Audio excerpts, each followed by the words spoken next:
Hello! Today I wanted to talk about my usual FRI-DAY in my life, as well as just tips as to how I don't go crazy in my permanent work from home role. I wake up at 9 o'clock, a bit later than usual, which is like 8 o'clock, and get ready to leave my house for work. I'm actually pretty excited to get outside of my house for work because I don't get to do this every day. Whenever I don't have a lot of meetings, which is usually a Monday or a Friday, I go to coffee shops and get heads down work done. When I'm in coffee shops, I usually get so much work done and I feel really productive. My heads down time work is usually either planning for a research or synthesizing a research, which I don't need to talk to a lot of people at that point. I've already collected all the details of the research and have a pretty good mental skeleton of the research. Now it's time to put those down onto a piece of paper or actively listening back to research sessions and start sketching insights into themes and groupings and putting those into a presentable format, such as a PowerPoint deck or a one-pager or a Google Doc. Of course, this won't be possible if I'm facilitating a study and I'm, in meetings all day, so it makes it perfect to do it on a Friday when I don't have too much.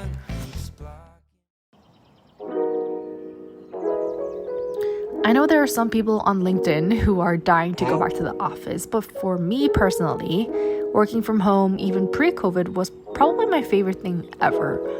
I love being able to spend time with my dogs. I loved taking afternoon naps when I needed them the most instead of just chugging another cup of coffee.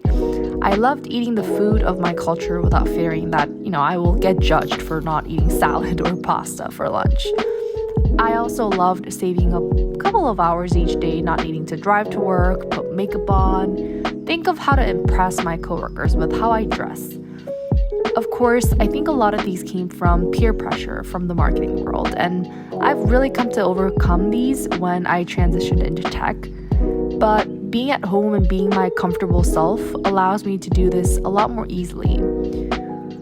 We all know that when work from home started back in March of 2020, and it's been over 2 years since I worked remotely, and last year I joined a company that is fully remote, regardless of COVID situation. For all the reasons I shared with you, I have not, and will not regret joining a remote-first company. However, I've noticed that sometimes I'm way too comfortable in my setting, that I'm in every single day. Home is where I eat, where I work, where I sleep, where I watch TV.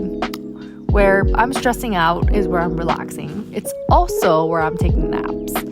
So life became a little bit boring, a routine, and mundane.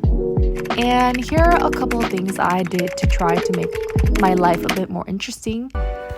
So I told you a little bit about working from a coffee shop. That's one thing I did.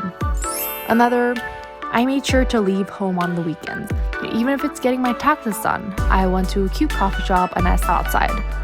I live near the beach in LA, so I join yoga on the beach sessions every week and pretty much keep my weekends pretty active as well. Second, throughout my day, I don't stay in one spot. Upon this permanent work from home thing, I noticed that I get really distracted easily by my phone when I'm in one spot for too long. I move around a lot throughout the day and throughout the week to switch up the air a little bit. I have my home office room, which is my default spot. But I like to be at my dining table in the morning. I also love sitting out on my couch. I sometimes work on the patio, and I also work on my vanity too. Third, I eat out very frequently. I'm the type of a person who gets bored and tired very, very easily, very frequently. I have to constantly change my environment and make life a bit exciting one way or another. And knowing lunch is always at home for me, if dinner is also at home, I might go crazy. So instead, my husband and I like to go out and grab something locally, and instead of bringing it home and eating at home, we dine in. And during that time, it's truly a breathing space for both me and my husband as we talk about the day, vent out a little bit if we need to, and when we get back home, we don't have to worry about cleaning up the kitchen as well. Being permanently work from home has its ups and downs, and I think at some point in 2020, I feel like I had a bit of an unofficial depression of some sort too, working from home like most people did. However, the pros really outweigh the cons, and I really appreciate being able to work in my comfortable spot in the version of myself that produces the best work. I hope you enjoyed my quick Friday in the life video. If you're watching this and are also in a permanent work from home role, let me know if you have any other tips to keeping your work week more exciting. Well, thanks for watching and have a good rest of your day. Bye!